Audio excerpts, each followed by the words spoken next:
سورۃ الاعراف آیت نمبر 26۔ اعوذ باللہ من الشیطان الرجیم، بسم اللہ الرحمن الرحیم۔ یا بنی آدم قد انزلنا علیکم لباسا یواری سوآتکم وریشا ولباس التقوی ذلک خیر، ذلک من آیات اللہ لعلہم یذکرون۔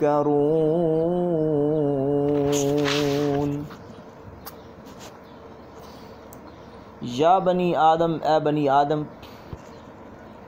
اے آدم علیہ السلام کی اولاد، قد انزلنا علیکم، تحقیق ہم نے اتارا تم پر لباسن، ایسا لباس، یواری جو چھپاتا ہے، سوآتکم تمہاری شرم گاہیں،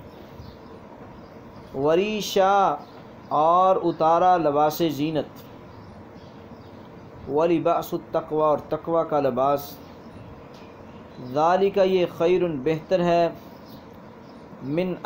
ذالک من آیات اللہ اور یہ اللہ کی نشانیوں میں سے بھی ہے، لعلہم یذکرون تاکہ وہ نصیحت حاصل کرے، یہ بہتر ہے۔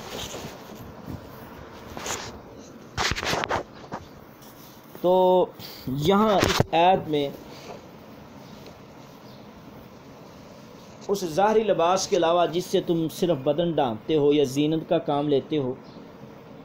ایک اور معنوی لباس بھی ہے جو ہر لباس سے بہتر ہے، لہذا اس کا اہتمام بھی کرنا چاہیے، وہ ہے پرہیزگاری۔ یا بنی آدم، اے بنی آدم، اے آدم علیہ السلام کی اولاد، لا یفتننکم الشیطان، ہرگز نہ فتنے میں ڈال دے تم کو شیطان، کما اخرج ابویکم، کہ جس طرح اس نے نکلوایا تم کو، تمہارے ماں باپ کو، من الجنتی جنت سے، ینزع عنہما جبکہ وہ اترواتا تھا، عنہما ان دونوں سے، لباسہما ان دونوں کا لباس، لیریہما تاکہ وہ دکھا دے ان کو،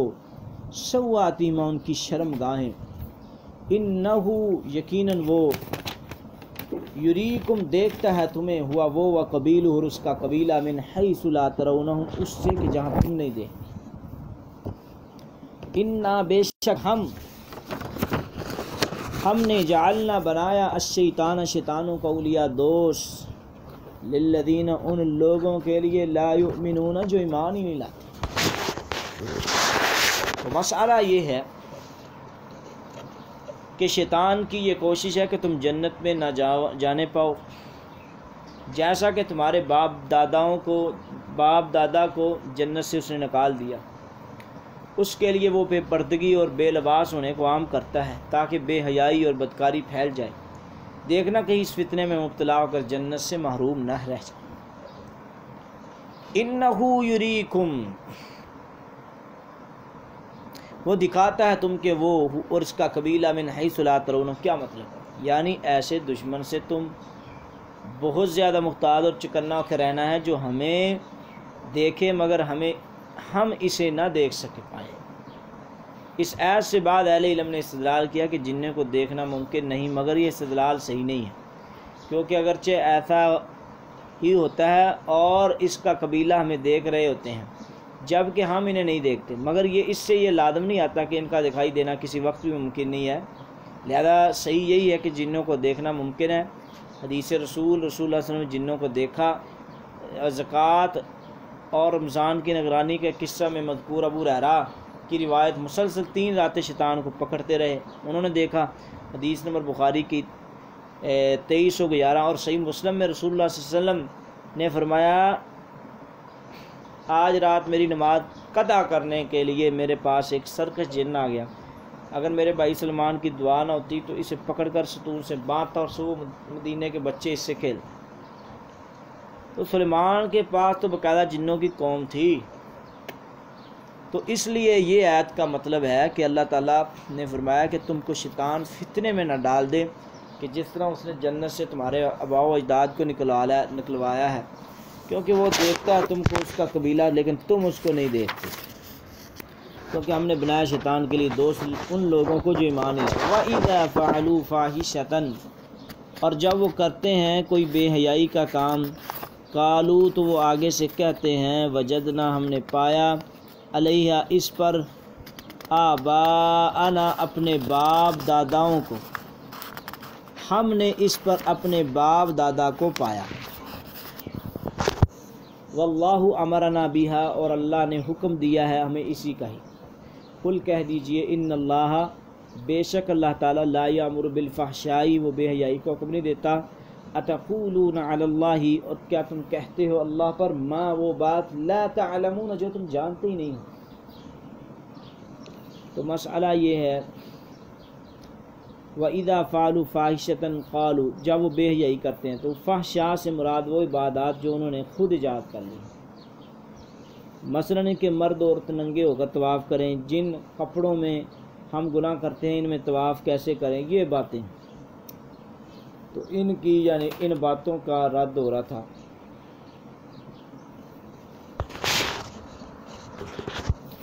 وَإِذَا، اچھا، قل، کہہ دیجیے، امر ربی، حکم دیا ہے میرے رب نے، بالقسط، انصاف کا، واقیموا، تم سیدھا رخ کرو، وجوہکم، اپنے چہرے کو، عند کل مسجد، ہر نماز کے وقت، ودعو، پکارو اسی کو ہی، مخلصین، خالص کرتے ہوئے، لہو، اس کے لیے، الدین، اطاعت، کما، جس طرح، بدأکم، اس نے پیدا کیا تمہیں، تعودون، ویسے ہی تم لوٹو۔ قل، کہہ دیجئے، امر ربی، حکم دیا میرے رب نے، بالقسط، انصاف کا، واقیموا، تم قائم کرو، وجوہکم، اپنے چہروں کو، عند کل مسجد، ہر نماز کے وقت، ودعوہ، تم پکارو اسی کو، مخلصین، خالص کرتے ہوئے، لہو، اس کے لیے، الدین، اطاعت، کما بدأکم، کہ جیسے اس نے پیدا کیا تمہیں، تعودون، ویسے ہی تم لوٹو گے۔ تو اللہ تعالیٰ کہتے ہیں کہ اللہ تعالیٰ انصاف کا تمہیں حکم دے رہا ہے، نماز، اور اپنے چہرے اللہ کی طرف کرو ہر نماز کے وقت، اور اسی کو پکارو، خالص کرتے ہوئے اطاعت، کہ جس طرح اس نے تم کو پیدا کیا اور تم اسی کی طرف ہی لٹائے جاؤ گے، اسی کی طرف ہی تمہارا لٹایا جانا ہے، پھر اس لیے اسی کو ہی پکارا کرو۔ فریقاً ہدا، ایک فریق، ہدا، اللہ نے ہدی اس کو، فریقاً، ایک فریق جو ہے، حق علیہم الضلالہ، ثابت ہوگی ان پر گمراہی، انہم، بے شک وہ، اتخذوا الشیاطین، کہ بنا لیا ہے انہوں نے شیطانوں کو، اولیاء، دوست، من دون اللہ، اللہ کے سوا، ویحسبون، اور وہ گمان کرتے ہیں، انہم مہتدون، کہ وہ ہدایت یافتہ ہیں۔ تو یہاں جس بات کی طرف اشارہ ہے، دو گروہوں کا تذکرہ کیا ہے، ایک گروہ مومنوں کا، دوسرا کافروں کا، جنہوں نے مان لیا وہ مومن ہیں، جنہوں نے آگے فرمایا، یا بنی آدم، اے بنی آدم، خذوا زینتکم، تم اختیار کرو اپنی زینت کو، عند کل مسجد، ہر مسجد کے، ہر نماز کے وقت، وکلوا واشربوا، اور تم کھاؤ اور پیو، ولا تسرفوا، اور نہ تم اسراف کرو، انہ، بے شک اللہ تعالیٰ، لا یحب المسرفین، اللہ تعالیٰ حد سے بڑھنے والوں کو پسند کرتا ہی نہیں ہے۔ تو یا بنی آدم خذوا زینتکم کا مطلب، زینت سے مراد لباس ہے، یعنی طواف اور نماز پڑھنے میں پردے کی چیزوں کو چھپانا فرض ہے، مرد کے لیے کمر سے گھٹنوں تک، اور نماز میں اس کے کندھے پر کچھ لباس کا ہونا، اور عورت کے لیے چہرہ اور ہاتھوں کے سوا سارا بدن، باریک کپڑے جس سے بدن، بال نظر آئیں، معتبر نہیں۔ تو ابن عباس فرماتے ہیں کہ عورت بیت اللہ کا طواف ننگی ہو کر کرتی تھی اور کہتی تھی، کون مجھے طواف کے لیے کپڑا دے گا، اس کو شرمگاہ پر ڈالتی اور پھر کہتی، آج کا کچھ حصہ سارے کا سارا ظاہر ہو جائے گا، اس میں سے جو ظاہر ہوگا میں اسے حلال نہیں کروں گی، مسلم کی حدیث ہے۔ تو کئی مرد بھی ننگے طواف کرتے تھے، جس طرح کہ سیدنا ابو ہریرہ رضی اللہ تعالیٰ عنہ بیان فرماتے ہیں کہ حجۃ الوداع سے پہلے ان کو امیر بنا کر بھیجا اور کہا کہ قربانی کے چند دنوں اعلان کر دو کہ اس کے بعد کوئی مشرک حج نہیں کرے گا، نہ وہ ننگا طواف کر سکتا ہے۔ تو آگے فرمایا، کلوا واشربوا ولا تسرفوا، تو جب اوپر کی آیت میں عدل و انصاف کا حکم دیا تو دوسری چیزوں کے ساتھ لباس اور کھانے پینے کا بھی قسط کا حکم ہے، انصاف۔ تو حدیث میں آتا ہے رسول اللہ صلی اللہ علیہ وسلم نے فرمایا کہ اکثر بیماریوں کی جڑ بے احتیاطی ہوتی ہے، دنیا آخرت میں نقصان دہ ہے۔ کھاؤ پیو اور صدقہ کرو اور بغیر اسراف کے، بغیر تکبر کے۔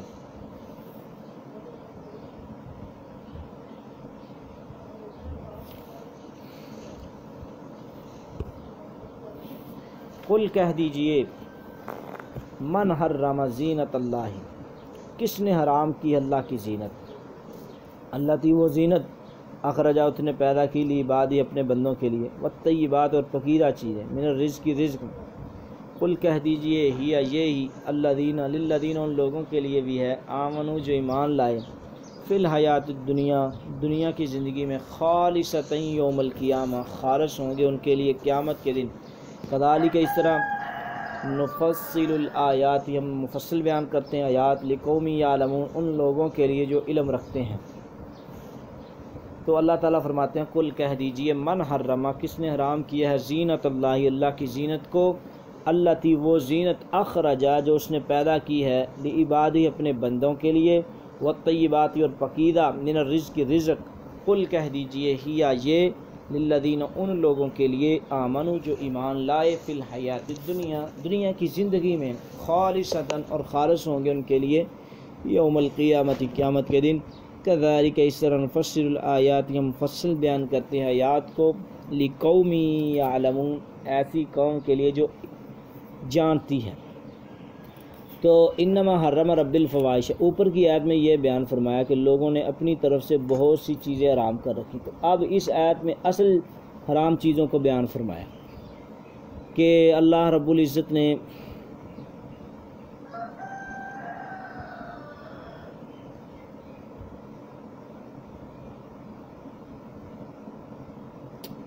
قل کہہ دیجئے انما حرم یقیناً حرام ٹھہرایا ہے ربی یا میرے رب نے، الفواحش بے حیائی کی باتوں کو، ما ظاہرہ جو ظاہری ہیں، وما باطن اور جو پوشیدہ ہیں، والاسم والبغی اور گناہ کو بھی، والبغی اور ظلم کو بھی، بغیر الحق بغیر حق، وان تشرکو اور یہ کہ تم شریک کرو اللہ کے ساتھ، ما اس بات کو کہ لم ینزل بھی سلطان کہ اللہ نے نہیں اتاری کوئی دلیل، وان تقولوا اور یہ کہ تم کہو اللہ اللہ پر، وہاں وہ بات لا تعلمون جسے تم نہیں جانتے۔ تو کہہ دیجئے یقیناً حرام ٹھہرایا اللہ تعالیٰ نے بے حیائی کی باتوں کو، جو ظاہری بے حیائی ہے، جو پوشیدہ بے حیائی ہے، گناہ کو حرام ٹھہرایا ہے، ظلم کو حرام ٹھہرایا وغیرہ، اور شرک سے اللہ نے روکا ہے۔ تو بات یہ ہے کہ اوپر کی آیت میں یہ فرمایا کہ لوگوں نے اپنی طرف سے بہت سی چیزیں حرام کر دی، اور اس میں اصل جو چیزیں حرام ہیں ان کا تذکرہ کیا۔ تو ہمیں یہ تمام چیزوں سے بچنا چاہیے۔ وَلِكُلِّ امت اجل، ہر امت کے لیے ایک معین وقت ہے۔ فَإِذَا سو جب جاء اجلہم آ جائے گا ان کا معین وقت، لا یستاخرون نہ وہ پیچھے ہوں گے، ساعتاً لمحہ بر، ولا یستقدمون نہ وہ آگے ہوں گے۔ تو ہر امت کے لیے ایک مقررہ وقت ہے، جب موت کا وقت آ گیا تو پھر کوئی نہ آگے کر سکتا نہ پیچھے۔ والذین اور وہ لوگ کذبوا جنہوں نے جھٹلایا، بآیاتنا ہماری آیتوں کو، واستکبروا اور تکبر کیا عنہا ہماری آیتوں سے، اولئک اصحاب النار یہی لوگ جہنم والے، ہم فیہا خالدون اور اس میں ہمیشہ رہیں گے۔ تو اللہ تعالیٰ فرما رہے ہیں وہ لوگ جنہوں نے جھٹلایا ہماری آیتوں کو اور تکبر کیا، یہی لوگ جہنم والے ہیں، ہم فیہا خالدون ہمیشہ رہیں گے۔ فمن اظلم پس کون بڑا ظالم ہے اس شخص سے، افترا علی اللہ کاذبا جس نے باندھا اللہ پر جھوٹ، او کذب بآیاتی یا اس نے جھٹلایا اللہ کی آیات کو، اولئک یہی وہ لوگ ہیں، ینالہم پہنچے گا ان کو، نصیبہم ان کا حصہ، من الکتاب کتاب سے، حتیٰ یہاں تک کہ اذا جاءتہم آ گئے ان کے پاس رسولنا ہمارے رسول، یتوفونہم جو روحیں قبض کریں گے ان کی، قالوا وہ کہیں گے اینما کنتم کہاں تھے تم، تدعون جن کو تم پکارتے تھے، من دون اللہ اللہ کے سوا، قالوا کہیں گے ضلوا وہ گمراہ ہو گئے ہم سے، وشہدوا اور وہ گواہی دیں گے علی انفسہم اپنے نفسوں کے خلاف، انہم کانوا کافرین کہ وہ کافر ہیں۔ قال اللہ تعالیٰ نے اللہ کہے گا ادخلوا تم داخل ہو جاؤ، فی امتوں کے ہمراہ، اچھا پچھلی آیت میں کیا بیان ہوا ہے؟ تو اللہ تعالیٰ کہتے ہیں اس شخص سے بڑا ظالم کون ہے کہ جو جناب جھوٹ باندھے اللہ پر. اگر یہ باتیں نہیں مانتے ہو میں کون سا جھوٹ باندھتا ہوں؟ اگر تم باندھتے ہو تم گمراہ ہو جاؤ گے، مر جاؤ گے، حساب ملے گا. اگر میں ہوں تو پھر میں. تو اولئک ینالہم، یہ لوگ ہیں کہ پہنچے گئے ان کو ان کا حصہ کتاب سے. کیا مطلب؟ یعنی اللہ تعالیٰ نے کتاب لوح محفوظ میں ان کا جو حصہ عمر، رزق، راحت، رنج وغیرہ لکھا وہ انہیں ملے گا، مل کر رہے گا. ان کے ظلم بدکاری کے باوجود کمی نہیں کی جائے گی. شاید توبہ کر لے. اور یہاں تک کہ جب ان کے پاس ہمارے بھیجے ہوئے فرشتے ان کی روحیں قبض کریں گے تو انہیں ڈانٹتے ہوئے کہیں گے کہ کہاں ہے وہ جنہیں تم اللہ کے سوا پکارتے. تو مولانا احمد دین ککھڑوی نے ندائے غیر اللہ کے کفر ہونے کی دلیل کے لیے یہ آیت پڑھی اور آخر گفتگو تک اس پر قائم رہے کہ غیر اللہ کو پکارنے میں کوئی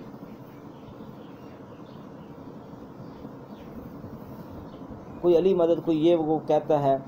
تو یہ چیزیں صحیح نہیں ہیں. اللہ اکبر. تو فرشتے کہیں گے اینما کنتم تدعون، کہاں گئے وہ جن کو تم پکارتے ہو اللہ کے علاوہ؟ قالوا ضلوا عنا، وہ گم ہو گیا ان سے. شاہی رکوائی دیں گے علی انفسہم، نفسوں کے خلاف، انہم کانوا کافرین، یہ کہ وہ کفر کرنے والے تھے. قال تو اللہ تعالیٰ کہیں گے ادخلوا، تم داخل ہو جاؤ، فی امم، امتوں میں. یعنی کہ اس میں بھی کفار کی حالت کا بیان ہے. قد خلت من قبلکم، گزر چکی ہیں تم سے پہلے، من الجن، جنوں میں سے، والانس، انسانوں میں سے، فی النار، آگ میں، کلما داخلت، جب کبھی بھی داخل ہوتی ہے امتن، ایک امت، لعنت، تو لعنت کرے گی اختہا، اپنی جیسی دوسری امت پر، حتیٰ یہاں تک اذا ادارکو، جب وہ اکٹھے ہوں گے، فی اس میں زمین، سب کے سب، قالت، تو کہے گی ان کی پچھلی جماعت، اخرام، پچھلی جماعت، لیولاہم، پہلی کو، ربنا، ہمارے رب، ہاؤلائی، یہی وہ لوگ ہیں نا، اضلونا، کے گمراہ کیا تھا ہمیں، فاتہم عذابا ضعفا، دے ان کو دگنا عذاب. قال لکل ضعف، اللہ کہیں گے ہر ایک کے لیے دگنا ہے، ولکن لا تعلمون، کیا تم جانتے نہیں ہو. تو اس میں بھی کفار کی حالت بیان ہے. اس آیت سے معلوم ہوتا ہے کہ تمام کفار جو ہیں ایک ساتھ جہنم میں نہیں جائیں گے، بلکہ ان میں سے کچھ پہلے جائیں گے، کچھ بعد میں جائیں گے. تو کلما دخلت امت لعنت اختہا کا مطلب کیا ہے کہ یعنی کہ ہر بعد میں داخل ہونے والی امت پہلے مذہب پر لعنت کرے گی، یہودی دوسروں پر کریں گے اسی طرح. حتیٰ اذا ادارکوا فیہا، اللہ اکبر، یعنی کہ وہ ایک دوسرے کو ملیں گے، پہلے دوسرے کو، یعنی کہ پھر وہ کہیں کہ آپ کی وجہ سے ہم ہلاک ہوئے ہیں، آپ کی وجہ سے ہم پریشان ہوئے ہیں. تو پہلی دوسرے پر وہ ایک دوسرے پر لعنت بھیجیں گے اور ایک دوسرے پر عذاب ڈالنے کی. یعنی کہ کل بے خطر ہو کے کہیں گے کہ آپ امام صاحب کے پیچھے ہم تو اس لیے چلے تھے، ہمارے مولانا صاحب نے کہا تھا. مولانا صاحب کہیں گے ہمارے مولانا صاحب سے کہا تھا. یہ سب پھنستی جائے گی، ایسی قومیں پھنستی جائیں گی. تو یہاں مقلدین کا بھی رد ہو رہا ہے کہ جو صرف اور صرف قرآن و حدیث کو نہیں مانتے، لوگوں کے پیچھے چلے جاتے ہیں اور پکارتے بھی اللہ کے علاوہ اوروں کو ہی ہیں. پھر ربنا، ہمارے رب، انہوں نے ہمیں گمراہ کر دیا. اللہ اکبر. تو پھر وہ کہیں گے جب وہ اکٹھے ہوں گے، فیہا، اس میں جہنم میں، جميعاً، سب کے سب، قالت اخراہم، ان کی پچھلی جماعت پہلی کے لیے کہے گی ربنا، ہمارے رب، ہؤلاء یضلون، یہی تو وہ تھے جنہوں نے ہمیں گمراہ کیا. یہی امام ابو حنیفہ کے پیچھے لگاتے رہے، شافعی احمد بن حنبل کے پیچھے لگاتے رہے. فاتم عذابا ضعفا من النار، اللہ ان کو دگنا تگنا مولویوں کو عذاب دے. انہوں نے وہابیوں کی بات نہیں سننے کی، ہمیں کوئی بات نہیں کی. قالا، تو اللہ تعالیٰ کہیں گے لکل ضعف، ہر ایک کے لیے اب دگنا عذاب ہے، ولکن لا تعلمون، لیکن تم جانتے نہیں ہو، تمہیں پتہ نہیں ہے دنیا میں سمجھداری سے کام لینا. وقالت، اور کہے گی اولاہم، ان کی پہلی جماعت، لیخرا، دوسری جماعت کو، فما کان لکم علینا من فضل، نہیں ہے تمہارے لیے ہم پر، من فضل، کوئی بھی فضیلت، فذوقوا العذاب، تم چکھو عذاب کو، بما کنتم تکسبون، جو تم کماتے ہو. آج جو بھی تم عذاب کماتے ہو چکھو. تو قیامت کے دن یہ حالت بیان ہو رہی ہے کہ جناب ایک دوسرے سے کس طرح جان چھڑا لیں گے لوگ. تو اللہ رب العزت ہمیں جہنم کے عذاب سے محفوظ فرما لے.